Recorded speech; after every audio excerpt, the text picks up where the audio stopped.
নবীজি সাল্লাল্লাহু আলাইহি ওয়াসাল্লাম বলেছেন, ইন্নামাল আমালু বিন্নিয়া, সকল কাজের সাফল্য নির্ভর করে তার নিয়তের উপরই।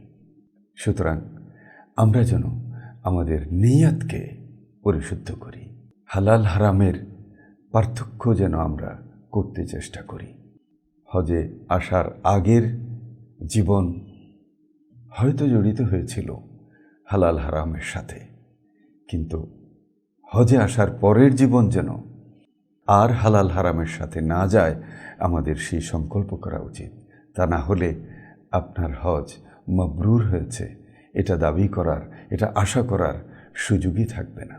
এখানে এসে পরম করুণাময় আল্লাহ পাক সুবহানাহু ওয়া তাআলা দয়া করে তার নিদর্শনসমূহের যে সান্নিধ্য আপনাকে আমাকে দিয়েছেন, সেটা যেন আমাকে আখিরাতের আকর্ষণে আকর্ষিত করে, আমাকে যেন আধ্যাত্মিক চেতনায় উজ্জীবিত করে, ইমানের উচ্চতর মাকামের দিকে যাওয়ার জন্য ধাবিত করে।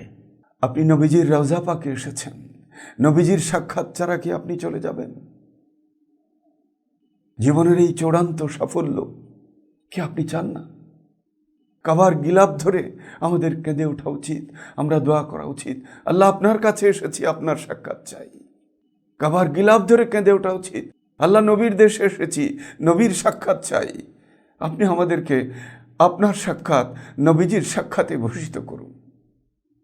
হজে এসে আল্লাহ এবং আল্লাহ রসুলের সাক্ষাৎ না পেয়ে ফিরে যাওয়ার মানসিকতাটাও আমাদের নিয়তের দুর্বলতাই।